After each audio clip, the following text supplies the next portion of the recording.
إن هذا القرآن يهدي للتي هي أقوم ويبشر المؤمنين الذين يعملون الصالحات أن لهم أجرا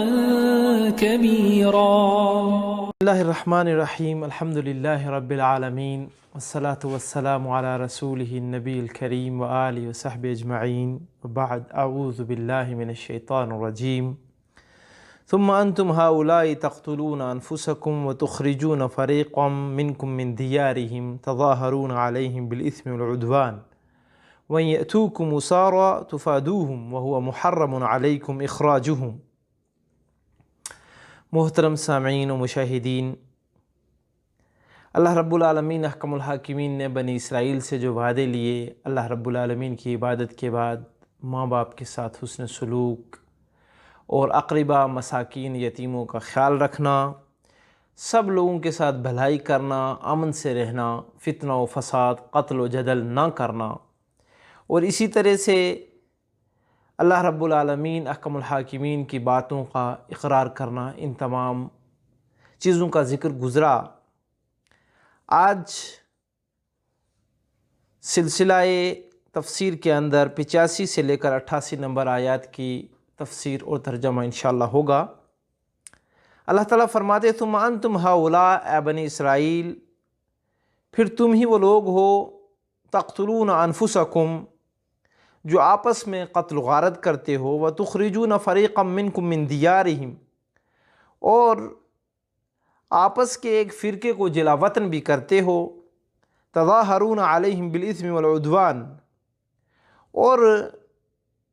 گناہ اور زیادتی کے کاموں میں ان کے خلاف دوسرے کی طرفداری بھی کرتے ہو. تظاہرون علیہم بالإثم والعدوان، ان کے طرفداری کرتے ہو گناہ میں اور دشمنی میں. وَإِن يَأْتُوكُمْ أُسَارَىٰ، اور اگر تمہارے پاس قیدی آ جائیں تُفَادُوهُمْ، تو تم فدیہ دے کر ان کو چھڑا لیتے ہو. وَمُحَرَّمٌ عَلَيْكُمْ إِخْرَاجُهُمْ، ایسا کرنا تمہارے لیے حرام ہے. بنی اسرائیل یعنی کہ جو بھی ماننے والے تھے موسیٰ علیہ السلام کے، اور بنی اسرائیل جو قوم تھی، ان کے لیے جو شریعت اللہ رب العالمین نے بھیجی ہوئی تھی، جہاں پر قتل و غارت شروع سے جو ہے حرام ہے، اسی طرح سے کسی شخص کو برائی کے اوپر مدد کرنا یہ شروع سے حرام ہے اور یہ ظلم ہے. جس طرح سے حدیث قدسی پیارے نبی علیہ السلام نے فرمایا، اللہ رب العالمین فرماتے، یا ابن آدم، اے آدم کے بیٹے، انی حرمت الظلم علی نفسی وجعلتہ بینکم حرام فلا تظالموا، میں نے اپنے نفس پر بھی ظلم کو حرام کیا ہے اور تمہارے درمیان بھی اس کو حرام رکھا ہے، لہٰذا کوئی بھی ظلم نہیں کرے گا. ظلم کس چیز کو کہتے ہیں؟ ظلم کہتے ہیں وضع الشیء فی غیر محلہ، جو کام کسی مستحق جگہ پر نہ کیا جائے بلکہ اس کو ناجائز جگہ پر کیا جائے، اسی کو ظلم کہتے ہیں. جہاں کرنا اس کا حق نہ ہو، جہاں اس کا حق نہ بنتا ہو اس کام کا، وہ وہاں کر دیا جائے، یہی ظلم ہے. یہی کیا ہے؟ ظلم ہے. اور سب سے بڑا ظلم جو ہے وہ شرک ہے. ان الشرک لظلم عظیم، اسی لیے کہ وہ اللہ کا حق ہے کسی دوسرے کو دیا جا رہا ہے. اس تعریف سے آپ ہمیشہ جو ہے ظلم کو پہچان لیجیے. ان کی شریعت کے اندر جہاں یہ سب چیزیں حرام تھیں، ان میں سے ایک یہ چیز بھی حرام تھی کہ فدیہ دے کر جو ہے وہ قیدیوں کو چھڑانا. اب اس کی تفصیل نیچے آ رہی ہے، لیکن اس کا خلاصہ جو بیان کیا جا رہا ہے، یعنی جو چیزیں حرام ہیں وہ ساری کی ساری حرام ہیں، لیکن بعض چیز جو حرام ہیں ان کو وہ جائز ٹھہراتے تھے، اور جو ان میں سے ان کی مرضی کی ہیں اس کو کچھ کو ناجائز کرتے، اور جو ان کی مرضی کی ہیں اس کو اپنے لیے جائز بنا لیتے. اسی لیے اللہ رب العالمین ان کے بارے میں کیا فرما رہے ہیں؟ افتؤمنون ببعض الکتاب وتکفرون ببعض، تم یہ کیسی عادت کر رہے ہو، تمہارے اندر یہ کون سی خصلت آ چکی ہے کہ اللہ کی کتاب تورات کے بعض حصے پر تو ایمان لا رہے ہو اور بعض کا انکار کر رہے ہو، یعنی کہ بعض پر عمل نہیں کر رہے اور بعض پر عمل کر رہے ہو. جس پر عمل کر رہے ہو اس پر ایمان لا رہے ہو، اور جس کا انکار کرنے کا مطلب عمل نہیں کرنا ہے۔ فما جزاء من یفعل ذلک منکم، اور اے بنی اسرائیل سن لو، جو بھی اس عمل کا تم میں سے مرتکب ہوگا تو اس کا انجام کیا ہوگا؟ الا خزی فی الحیات الدنیا، دنیا کی زندگی میں ذلت و رسوائی کا سامنا کرنا پڑے گا۔ ویوم القیامت یردون الی اشد العذاب، اور قیامت کے دن تو بڑے سخت عذاب میں اس کو جھونک دیا جائے گا۔ وما اللہ بغافل عما تعملون، اور جو کا جو تم کرتے ہو یہ اللہ کی کتاب کے ساتھ ٹھٹھا اور مذاق، اپنی خواہش کی باتوں کو ماننا اور جو ان کی پسند کی ہو نہ ماننا، یہ بہت برا سلوک اللہ کی کتاب کے ساتھ، اللہ تمہارے ان اعمال سے غافل نہیں ہے، خوب باخبر ہے۔ مزید اس آیت کو سمجھنے کے لیے واقعے کو جان لیجئے کہ نبی علیہ الصلاۃ والسلام کے مدینہ میں تشریف آوری کے بعد یہ بات سامنے آئی کہ جو وہاں پر لوگ رہ رہے تھے مدینہ کے جو باسی تھے وہ دو قبیلے تھے، ایک اوس، یہ انصار کا ایک قبیلہ تھا، انصار کے دو قبیلے تھے جس کا نام ایک کا اوس تھا اور دوسرے کا خزرج۔ ان کے آپس میں آئے دن جنگیں رہا کرتی تھی۔ اسی طرح یہودیوں کے تین قبیلے تھے، ایک کا نام بنو قینقاع، دوسرے کا نام بنو نذیر اور تیسرے کا نام بنو قریظہ۔ یہ بھی آپس میں لڑتے رہتے تھے، لیکن ایسا ہوتا تھا کہ بنو قریظہ اوس کے، یعنی اوس کا مطلب یہ قبیلہ کس کا ہے؟ انصار، نصرانیوں کا، مدینے کے نصرانیوں کے اوس اور خزرج دو قبیلے تھے۔ لیکن کیا ہوتا کہ بنو قریظہ جو ہے وہ اوس کے حلیف ساتھی بن گئے تھے، اور بنو قینقاع اور بنو نذیر جو ہے یہ خزرج کے ساتھ، انہوں نے اپنے معاہدے کر لیے تھے کہ بھائی کوئی بھی جو ہے ہم پر اٹیک کرے گا تو ہم نے ایک دوسرے کی مدد کرنی۔ اوس اور خزرج کی جنگ رہتی تھی۔ اب یہودیوں کی یہ چال تھی، بعض اس طرف ہو گئے اور بعض اس طرف، اور وعدہ ہو گیا کہ جناب ہم آپ کی مدد کیا کریں گے۔ اس طرح جنگ میں یہ اپنے حلیفوں کی مدد بھی کیا کرتے تھے، اور ان کے اوپر جو چیزیں گھروں کو لوٹنا، قتل کرنا اور لوگوں کو جلا وطن کر دینا، اسی طرح تورات کے اندر یہ تمام چیزیں حرام تھی، یہ ان کے مرتکب تھے، یہ چیزیں حرام تھیں، لیکن اس کے باوجود یہ اس کا ارتکاب کیا کرتے تھے۔ اسی طرح سے جب یہودی مغلوب ہو جاتے اور ان کے لوگ جو ہے ان کے فوجی کہہ لیجئے، کچھ بھی کہہ لیجئے، قید و بند کے اندر ہو جاتے، تو وہ کیا کرتے؟ فدیہ دے کر چھڑا لیتے اور کہتے کہ ہم اس حکم کو تورات میں پاتے ہیں، لہٰذا تورات کے حکم کو کیسے ٹھکراؤ گے تم، جبکہ جو ہے یہ تورات کا حکم ہے، لہٰذا فدیہ لے لو اور ہمارے قیدیوں کو رہا کر دو۔ یہ خلاصہ ہے میرے بھائیوں کس چیز کا؟ کہ اللہ کی بعض آیتوں اور حکموں پر ایمان لانا اور بعض پر نہ لانا۔ اس کا انجام کیا بتایا؟ کہ دنیا میں ذلت و رسوائی اور ہمیشہ جھگڑے اور فساد، کبھی نہ تھمنے والا سیلاب، اس میں زندگی گزارو گے، ہمیشہ جو ہے ڈر اور خوف کا ماحول ہوگا، اور آخرت میں تو ظلم کا انجام بے حد برا ہے۔ اللہ رب العالمین نے ان لوگوں کا خلاصہ اس طرح کیا، اولئک الذین اشتروا الحیات الدنیا بالآخرہ، یہ وہ لوگ ہیں جنہوں نے دنیا کی زندگی کو آخرت کے بدلے خرید لیا ہے، دنیا ہی کو انہوں نے اصل سمجھا ہوا ہے، اور دنیا کے اندر انہوں نے بہت دل لگا لیا ہے، اور وہاں پر جو کا جو یہ کرنا چاہ رہے ہیں وہ ان کی منمانی میں جو آتا ہے وہ یہ کرتے ہیں۔ اصل میں یہود کی جو بری خصلتیں ہیں ان کا بارہا ذکر آیا ہے، ان میں یہ بھی ہے کہ وہ دنیا سے بڑا ان کا دل لگا رہتا ہے، اکالون للسحت، مال کے پجاری ہوتے ہیں اور مال کے لیے وہ کچھ بھی کر سکتے ہیں۔ اسی طرح سے جو ہے آخرت کی زندگی پر ان کی توجہ نہیں رہتی، اس دنیا کو سنوارنے میں وہ پوری محنت جھونک دیتے ہیں اور پوری کی پوری جو ہے انرجی اپنی صرف کرتے رہتے ہیں، اسی کا ذکر ہو رہا۔ اور یہ ایسا سودا ہے، یہ ایسی محنت ہے کہ جو بہت بری ہے کہ دنیا ہی کی طرف توجہ ہو اور آخرت کو انسان کچھ بھی نہ سمجھے، جو ہمیشہ کی زندگی ہے۔ یہ بہت بری عادت ہے، بہت بری خصلت ہے، بہت بری سوچ اور گھٹیا سوچ ہے، اور انسان اپنے گویا اس نے مقام کو نہیں پہچانا کہ وہ دنیا میں کیوں آیا تھا، یہ نہیں اس پر وہ غور کر رہا، مجھے پیدا کس نے کیا ہے اس پر غور نہیں کر رہا ہے، نادان گویا اس کی جہالت اور نادانی کی یہ نشانیاں ہیں۔ اور اسی طرح سے یہ بھی نہیں سوچ رہا کہ آخر یہ میرے جو ماں باپ آبا و اجداد اس دنیا سے چلے گئے تو مجھے بھی تو جانا ہے، لہٰذا میں اس دنیا میں اتنی دلچسپی کیوں کروں، اور وہ اس حد تک کی کہ اللہ کی نافرمانیاں کرتا رہوں اور فتنہ و فساد کا ایک دریا اس کا حصہ بنوں یا اس کا ٹھیکیدار بن کے جیوں صرف دنیا کے لیے۔ کتنی گھٹیا حرکت ہے۔ اللہ رب العالمین ایسے لوگوں کے بارے میں فرماتے فَلَا يُخَفَّفُ عَنْهُمُ الْعَذَابُ وَلَا هُمْ يُنصَرُونَ، قیامت کے دن ایسے لوگوں پر عذاب کو کم نہ کیا جائے گا، ہلکا نہ کیا جائے گا، اور کسی قسم کی ان کی مدد نہیں کی جائے گی۔ دنیا میں آج، اس سے پہلے،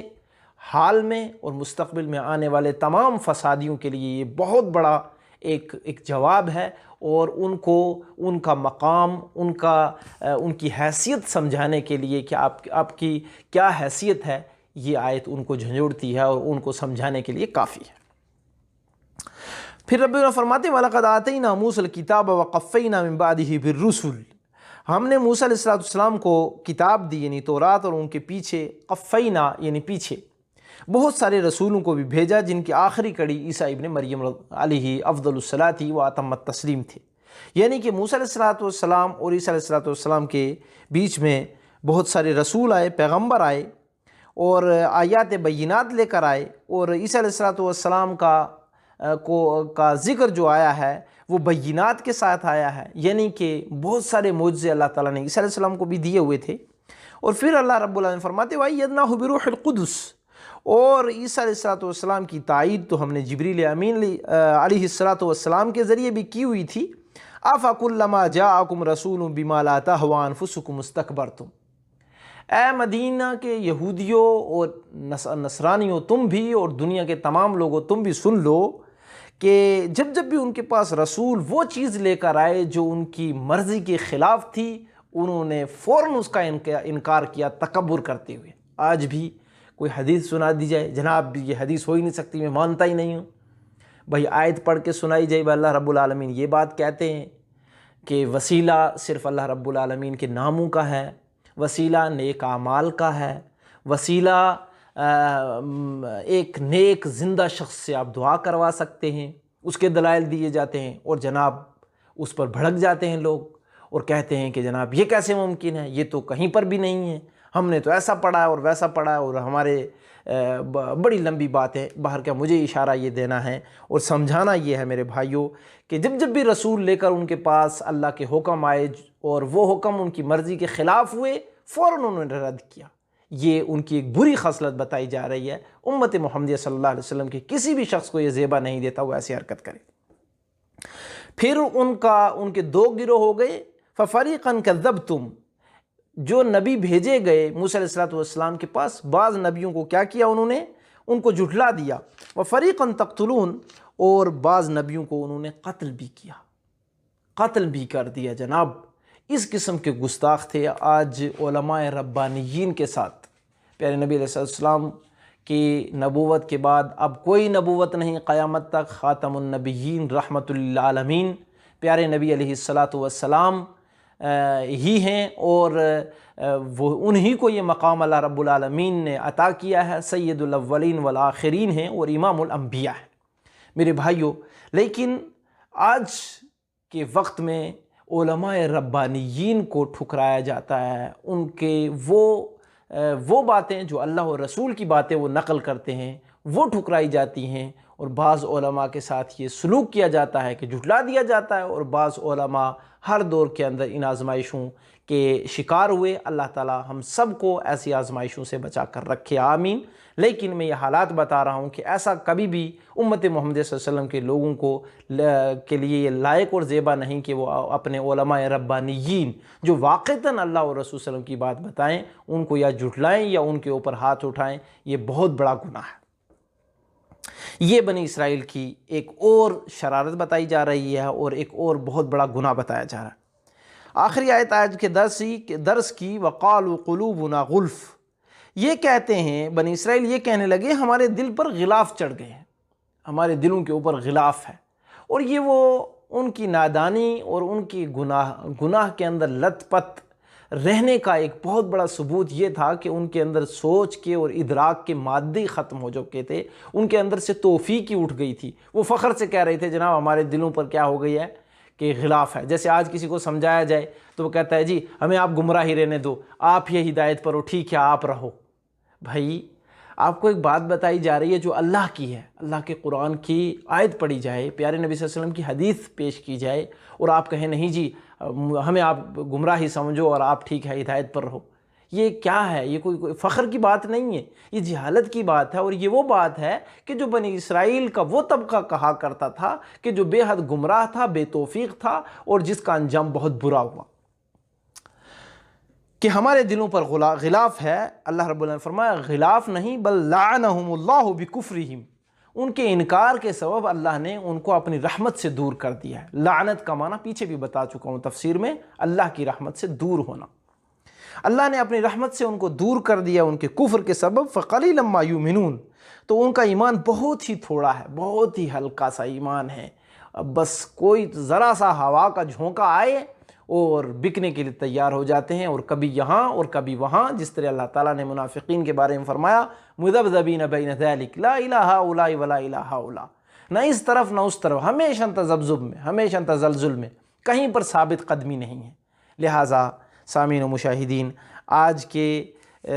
درس کے اندر جو عملی گوشے بہت بڑے آئے، ان میں سب سے پہلی بات یہ ہے کہ اللہ پاک کی قرآن کی آیتیں، پیارے نبی صلی اللہ علیہ وسلم کی حدیثوں کو ہم اور آپ کبھی بھی اپنی خواہش پر نہ آزمائیں، بلکہ من عن جس طرح سے اللہ نے نازل کیا ہے اس طرح سے مانیں، اس طرح سے مانیں، اور ماننے میں کوشش کریں، کوشش نہیں بلکہ ہم پر فرض ہے کہ جس طرح صحابہ نے سمجھا اس طرح سمجھیں۔ کبھی کبھی ہم نصوص کو سمجھ جاتے ہیں اور نصوص کو سمجھنے کے بعد اس میں سختی لے آتے ہیں، حالانکہ منہج صحابہ اور صحابہ رضوان اللہ علیہم اجمعین کے عمل سے یہ بات وہاں پر باقی ہوتی ہے کہ اس میں سختی نہیں ہوتی، اس عمل میں گنجائش رہتی ہے۔ یہ جب گنجائشوں کی جو بات ہے، اس بات کو سمجھنا بے حد ضروری ہے۔ یہ گنجائشیں میرے اور آپ کی مرضی کے مطابق نہ ہوں، بلکہ شریعت نے رکھی ہوئی ہوں، ان کے دلیلیں ہوں، اور گویا ایک جگہ ایک مسئلے میں یا ایک ہی وقت میں بہت سارے مسئلے ہر قسم کے حالات کے پیش نظر جو محفوظ ہیں شریعت میں، ان کو جاننا بے حد ضروری ہے، اور ان کو جانتے ہوئے عمل کرنا بے حد ضروری ہے۔ کبھی بھی اس میں ایسا نہ ہو کہ یہ ہماری مرضی کے مطابق ہے تو ہم کریں، اور جو مرضی کے مطابق نہیں تو اس کو ہم چھوڑ دیں۔ اسی طرح سے کبھی بھی شریعت مطہرہ میں تکبر اور خواہش پرستی کو بالکل جگہ نہ دیں، بلکہ اطاعت گزاری، فرمانبرداری، حلم اور سمعنا و اطعنا کا جذبہ ہمارے اور آپ کے دلوں کے اندر ہو۔ اور آخری عملی گوشہ وہ یہ کہ اپنے دلوں کو زنگ لگنے سے بالکل بچا کے رکھیں۔ پہلے بھی بتا چکا ہوں اور دوبارہ کہہ رہا ہوں کہ اپنے دلوں کو نرم کرنے کے لیے ہمیشہ اس کی ٹریننگ کیجئے، تدریب کیجئے، قبروں کی زیارت کر کے، اپنی قبر کو خود یاد کر کے، بیماروں کے ساتھ رہ کر کے، اور اسی طرح غریبوں اور ناداروں کا خیال کر کے، اور انجام سے ہمیشہ